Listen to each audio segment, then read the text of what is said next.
Hello, welcome back to Authors on iTours, and today we have a very exciting and interesting interview with William A. Glass, the author of Crossing Day.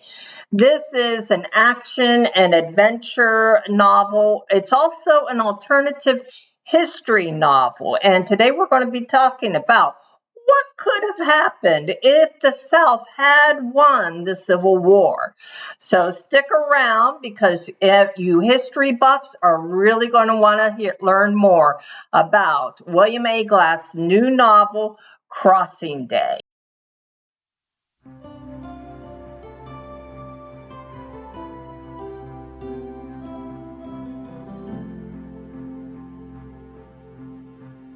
Hello, this is Lauren Carr, and welcome to Authors on iTours, a podcast devoted to authors, book bloggers, and other book lovers alike.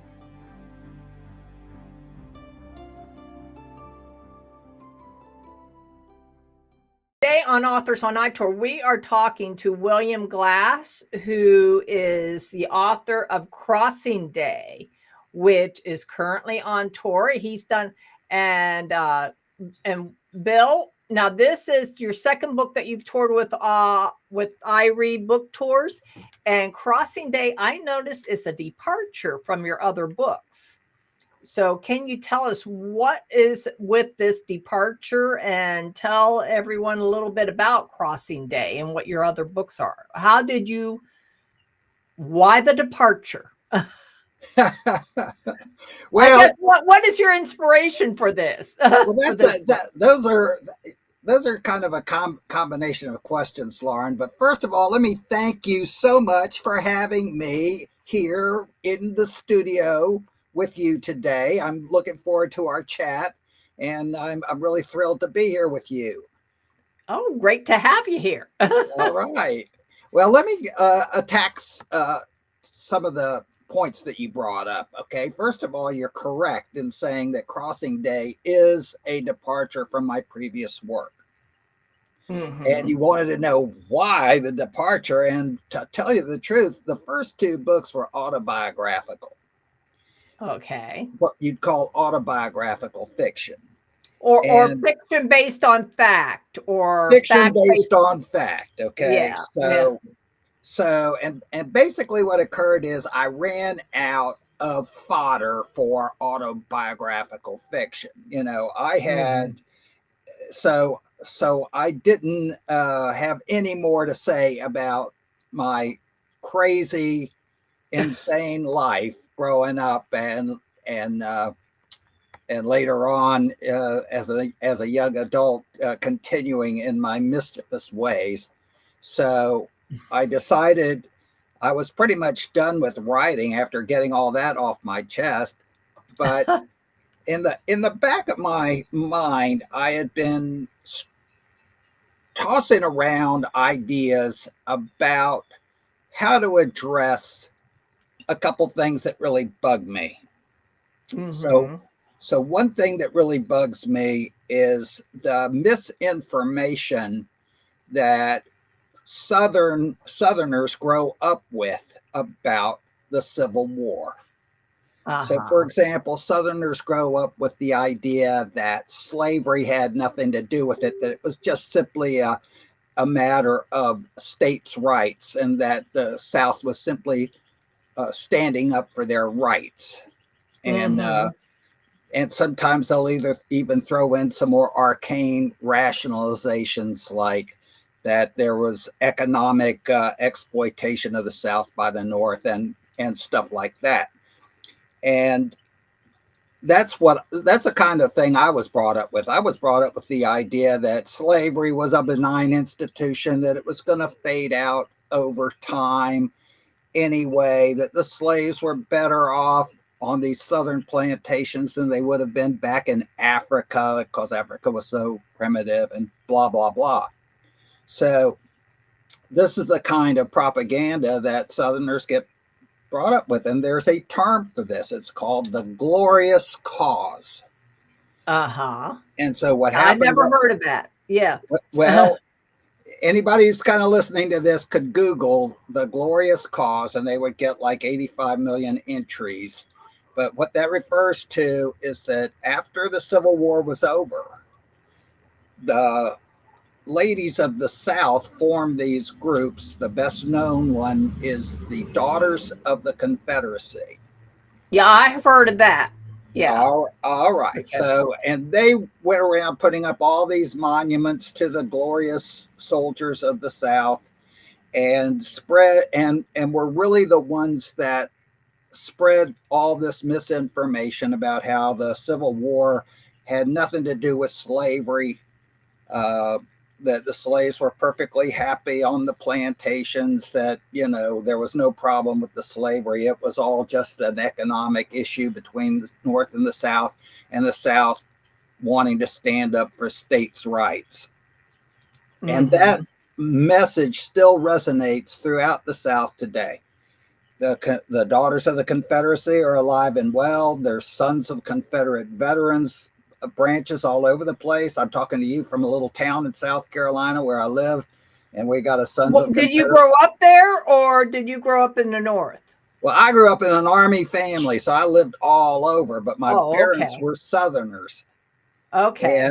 And so I got the full indoctrination on how the Civil War was a glorious cause of the Confederates trying to gain their rights, you know, to self-government or whatever. Yeah. But so it wasn't until I really started reading. I was an avid reader growing up. So I started reading some of the books that we had around the house and became even more convinced about how great the Confederacy was. You know, we had Douglas Southall Freeman's famous book, Lee's Lieutenants.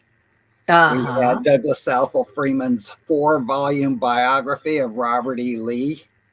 We had books on Stonewall Jackson, on Longstreet, on Jeb Stuart, on all these glorious Southern generals, and many of them were fine gentlemen who. Yeah, as a matter of fact, they said that, didn't they say that Robert E. Lee, he didn't agree with slavery, but he had to with the South.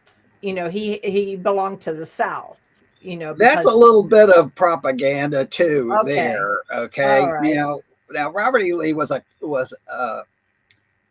real gentleman. He was a fantastic soldier. At the outbreak of the Civil War, he was considered the best soldier in the United States Army. Okay. He compiled an amazing record in the Mexican-American War, and some of his exploits are still legendary, where he went out scouting in the no man's land between the two armies to find the best way to attack, and then would come back and report that to Winfield Scott, the commanding general. So he'd be out there in the no man's land between the two armies, going through all sorts of danger to bring back this vital information. So he was an incredible soldier as a captain, as a junior officer, prior to ever becoming, you know, the leading general in the South. But at the same time, his wife, who was a granddaughter of George Washington's. Okay. I can't remember if I knew that, learned that in college or not. Yeah, she was related to George Washington. I think it's a little complicated in that she was the daughter of a adopted child. You know, okay. I don't remember all the details there, but I do know that she inherited Arlington Plantation. Okay. From that connection to the Washington family.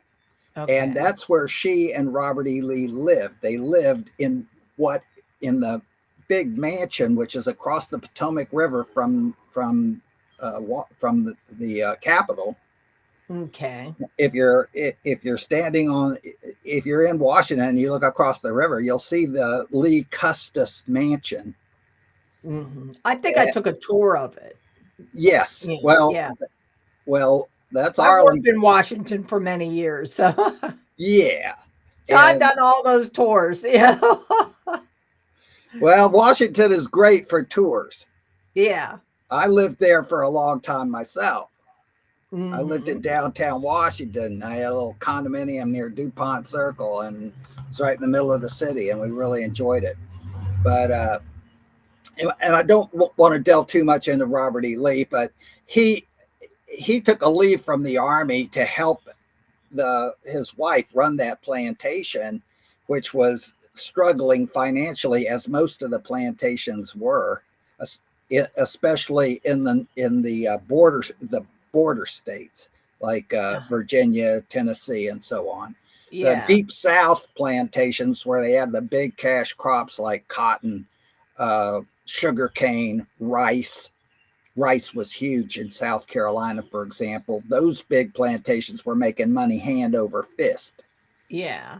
But the further north you got, the more the land had been pretty much played out by overplanting and years of raising these big crops and not replenishing the soil. So these plantations like Arlington were not that profitable. Well, Lee took a leave of absence from the army to go try to get more work out of the slaves up there, and was quite the slave driver. And that's what I'm getting at. He was like many other Southern aristocrats who Hmm. had qualms about slavery.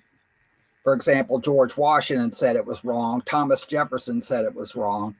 You know, Robert E. Lee may have said it was wrong, but did any of them free their slaves? No. So, Hmm.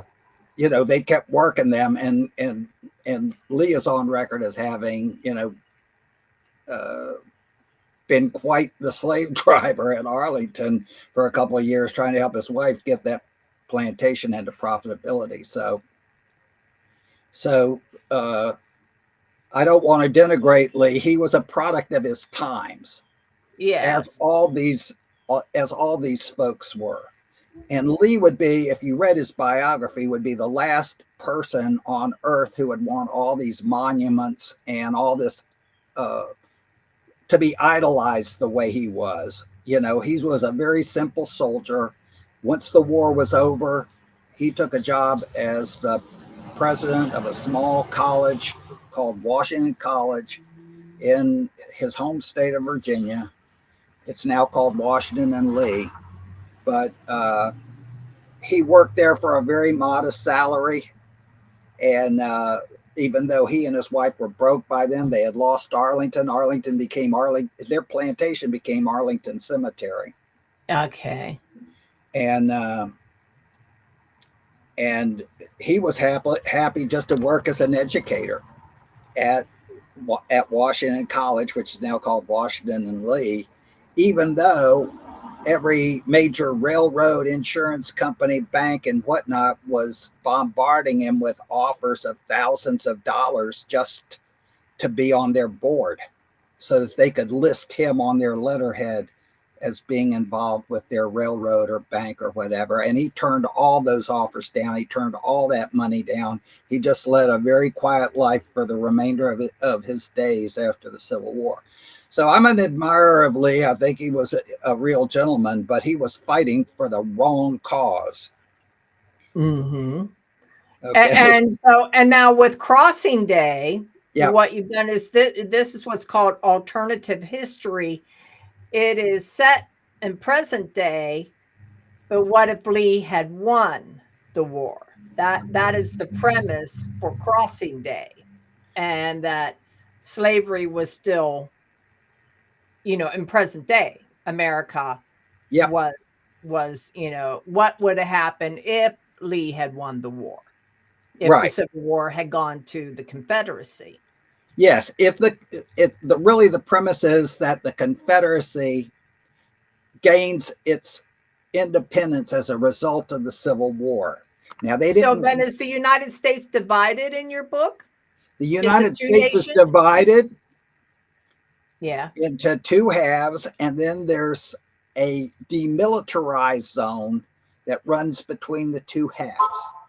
Okay. And much like Korea today.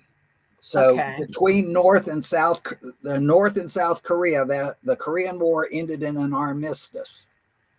Okay. So in my story, the Civil War ended in an armistice 160 years ago. Okay. And they established this demilitarized zone 100 miles wide to keep the two sections apart because there was so much enmity between the two sections. Okay. And that demilitarized zone becomes very important in the story because it's referred to as the autonomous zone. And in this story, you have the North and the South, and then you have this 100-mile area that was cleared of all people at the end of the Civil War, but people have filtered back into it, and now it's filled with gangs of pro-slavery and anti-slavery guerrilla bands and who fight each other in there. There's no modern accommodations in there because it's against the law in both the North and the South to ship any to smuggle any modern stuff in there. So they're still riding horses in there. They still drive buggies. They have slavery in some parts of it and anti-slavery groups in other parts of it. And in order, and this is all the way across the United States, like from California to New York. Well, we don't really draw a map. Okay. At the time the Civil War ended, California and the West was unsettled territory. They were territories, Indian territory that was being repopulated at the time, but the Transcontinental Railroad hadn't been built yet. And if you wanted to go to California, you had to get on a steamer and go all the way around South America to practically around the southern tip of South America and around to California. So California was very thinly populated. It was something we had just gained like 20 years before in the Mexican War. Mm-hmm. So in this book, really, we don't draw a map of what the United States looks like today. We just allude to the fact that the book follows a group of teenagers living in Alabama. Okay. And those are your main characters. Yeah. Those are the main characters. And this story, as you pointed out, is about a group of teenagers living in the South today, which is still part of the Confederacy. There's still slavery. The Confederate soldiers are still kind of running things. It's become a military dictatorship. And the teenagers are oblivious to all the problems with the government and with slavery. They just do what teenagers like to do. They share TikTok videos on their phones. They go to they play soccer. They hang out with their friends at this local drive-in restaurant, and there they meet one of the servers who's a slave that belongs to the owner of this restaurant that they hang out in. Well, they get to know her. She's got an outgoing personality. She waits on the car, so she'll roller skate around the parking lot of this drive-in, carrying trays with the burgers and the milkshakes and the fries and everything, and spin on her skates and put the tray down on their table and joke around with the patrons and whatnot. Well, these teenagers get to know her and they like her. You know, she's a lively young lady, and they become friends with her. And then one day, the owner of the drive-in sells her to an older man who probably has some dubious intentions about this young, attractive girl.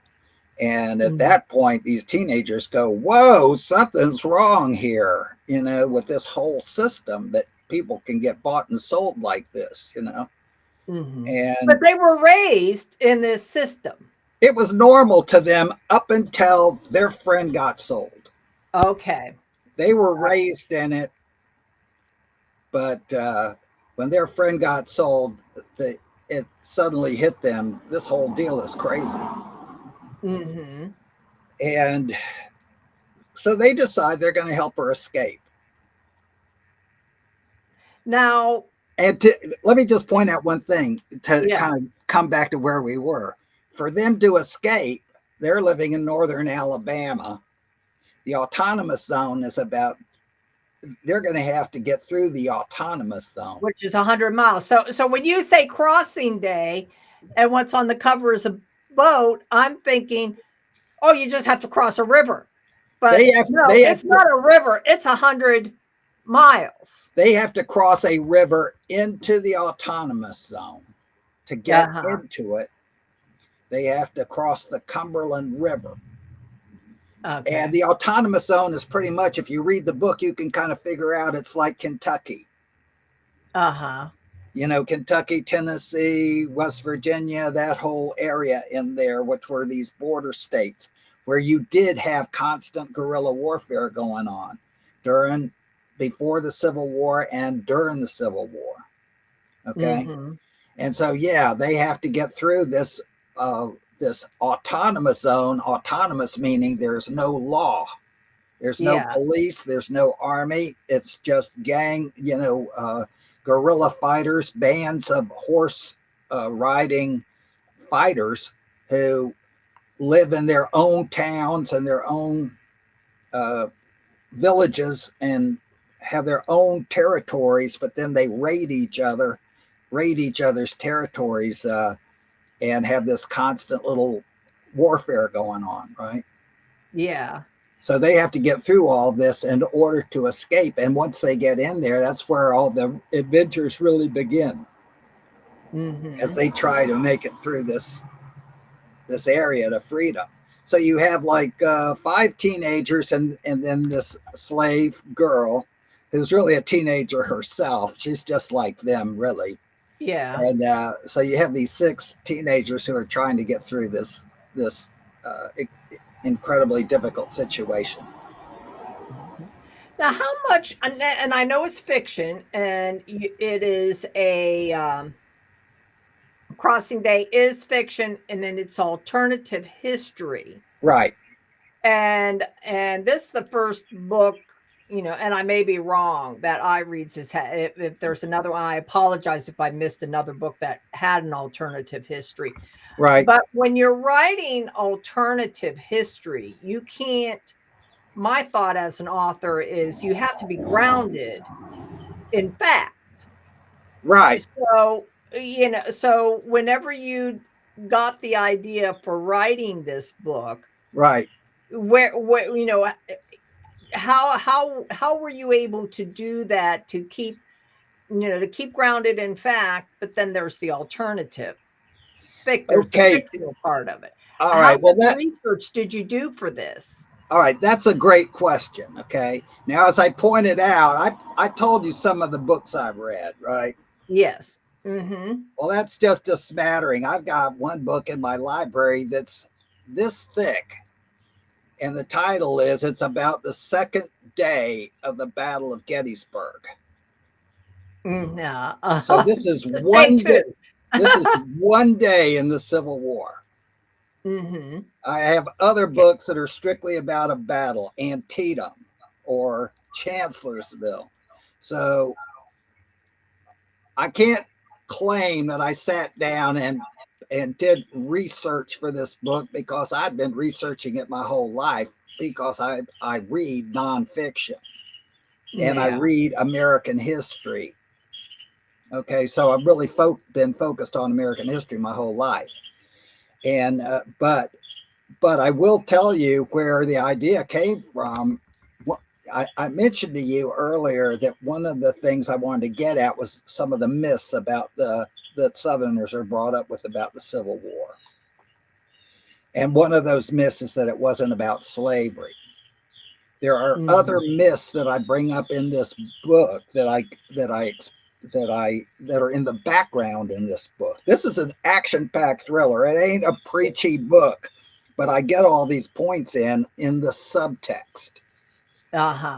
Okay, so other points that Southerners don't get is that there was active resistance to the Confederacy throughout the Civil War. So there were armed groups of guerrilla fighters in the South fighting Confederate soldiers throughout the Civil War.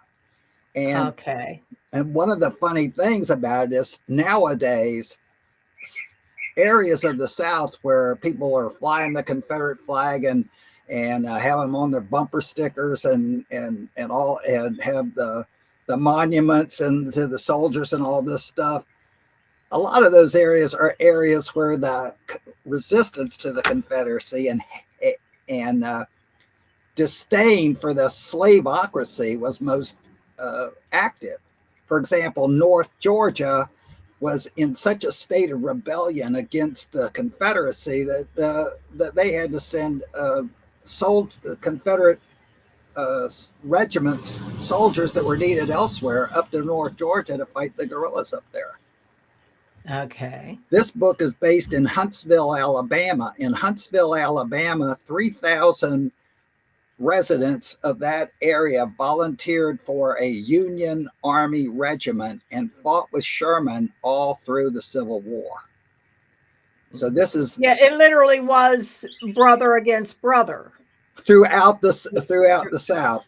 But nowadays they try to teach you that the South was 1,000% behind the Confederacy and everybody was down with this, with seceding and all this other stuff. There were Unionists throughout the South, people that believed in the United States Constitution and the Union. And many of them took up arms against the Confederacy and fought in these guerrilla bands, throughout the war. Now, there were other people that were fighting in there that were not not real attractive characters. They were deserters from the Confederate Army who were armed and didn't want to go back. And there were draft dodgers. They had the draft. They were drafting people, dragging people into the Confederate Army, and people would run away up to the mountainous areas and whatnot and join these bands, and they just weren't going to get drafted, So, but Southerners don't understand that. Most Southerners don't really understand what happened at Fort Sumter and how the war started. So we dispel some of those rumors. Why did the Confederacy attack Fort Sumter? Because the day before they attacked, the Union commander of Fort Sumter notified General Beauregard, who was the Confederate general in charge down there, that he was going to have to evacuate the fort because they were out of food and water, and that he was going to have to evacuate the fort the next day. That night, they opened fire on the fort. Why did they do that when they were going to get the fort anyway? They did it because at that point, only 7 states had seceded, and they were all these, I don't want to call them backward, but they were basically frontier states like Mississippi, Louisiana, Alabama. These were states where there were more slaves than slave owners. Okay. They were very thinly populated states. Florida was very thinly populated. And these were what they called the cotton states, where guys would go in with like 500 slaves, and just clear the land and plant cotton till the land was played out, totally exhausted, and then they just take their whole gang and go to another area and plant cotton again. They were making huge fortunes doing this, and that's why they wanted to keep slavery going, even after Abraham Lincoln was elected. But they didn't have enough population, industry, or anything to make a country. They knew they needed Virginia, North Carolina, Tennessee, and the other border states that were heavily populated, had industry, and so on. And so so you're saying that the Fort Sumter battle was basically to get people excited. It was an event thing. it was almost like a terrorist action where you try to get a reaction from your opponent. So they wanted to get Virginia, especially Virginia, but also these other border states, into the Confederacy. These were all slave states, but they hadn't seceded because they were still had pro-union populations, right? Big pro-union populations. So they attacked. So the Jefferson Davis decided to attack Fort Sumter because he wanted to motivate all these border states to join the Confederacy. So what happened is they opened fire on Fort Sumter. They took over the fort, and the next day, President Lincoln ordered up an army of 50,000 men to go down and take the fort back. And Virginia and North Carolina promptly said, "You're not going to march any army through us. We're going to join the Confederacy." So the Confederates got what they wanted. Mm-hmm. And that's one of the myths that we look to dispel in the book. But I'm kind of circling back to your question, which is because usually whenever they say whenever you can't write science fiction without knowing something about science, because it has to be grounded in fact, even though it's science fiction. So I'm thinking that would be the same with alternative history, correct? You have to be grounded in fact. You're absolutely right. And what I just told you are the facts of the case with Fort Sumter. In the South, they'll try to tell you that the North sent this huge fleet down to attack Charleston, and that's why they had to open fire on Fort Sumter. The fact is they sent one little boat with food and water on it. It was called the Star of the West. And if you Google Star of the West, this will come up. It had food and water on it for the soldiers there that were at the fort. And Lincoln sent a letter to Jefferson Davis when they sent that ship off, saying, "We're just sending down some food and water. Please don't fire on our ship." Yeah. And when that ship tried to enter the harbor, the Confederates had batteries all around the fort, on these islands around the fort, and they opened fire on the Star of the West and hit it several times with cannonballs. It had to turn around and leave, and that's why the Union soldiers at the fort ran out of food and water. So this is getting back to your question. Do you have real history in this book? Yes, that's real history that you can look up just by Googling Star of the West and Fort Sumter. But the alternative history part is kind of fun, because when I was growing up, I used to cry when I'd read about Appomattox and General Lee having to surrender to Ulysses S. Grant. General Lee was all dressed up in his beautiful dress uniform with his white gloves and his sword and all that, and Grant came in spattered with mud with his regular army duds on. He'd been out fighting, right? Yes. And it's this whole scene at Appomattox, you can read like a whole book on this, right?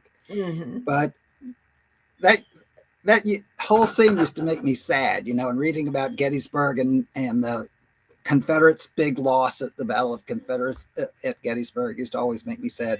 So as a kid, I used to always wonder, how could the South have won the war? How might they have gained their independence, which is what they wanted? Yeah. And in the book, in the deep background, this is not, something that's spelled out, but you learn this bit by bit as you go through it. The way the South gained its independence in this war was by emulating what the Russians did against Napoleon in the early 1800s, when Napoleon raised an army of about 1 million men and invaded Russia. And what happened was the Russians just retreated in front of Napoleon, burning everything in his path. The Russians retreated all the way to Moscow. And then they ordered every citizen in Moscow to evacuate the city and they burned the city of Moscow to the ground and left. And by now, it was dead winter in Russia, temperatures 40 degrees below, blowing and drifting snow, no food for the soldiers, for Napoleon's soldiers in Moscow or anywhere else. Yes. No fodder for the millions of horses they had dragging the artillery and dragging the wagons. So Napoleon sat there in Moscow for a couple of weeks waiting for the Russians to come in and surrender, because back in that day, you took the other country's capital and you won. Well, nobody came.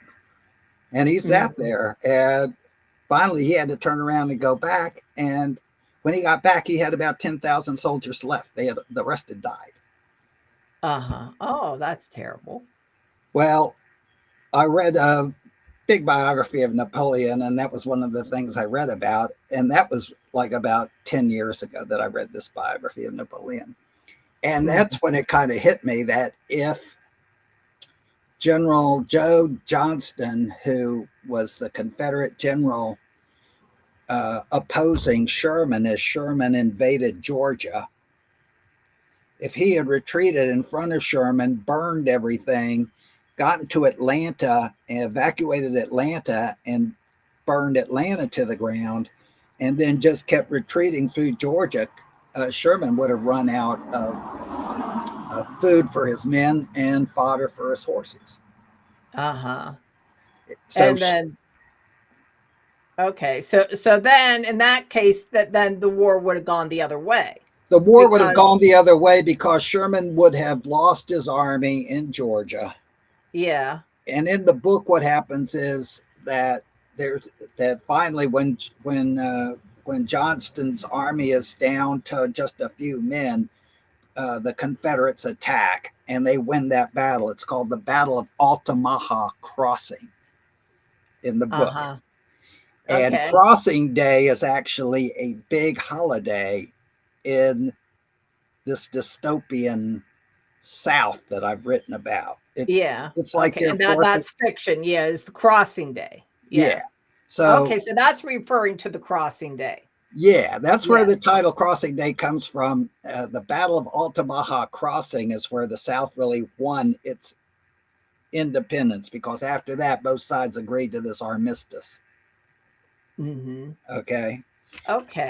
But just in answer to your question, that's where the factual stuff has to come in. This is not made up out of the blue. The Russians did this to Napoleon.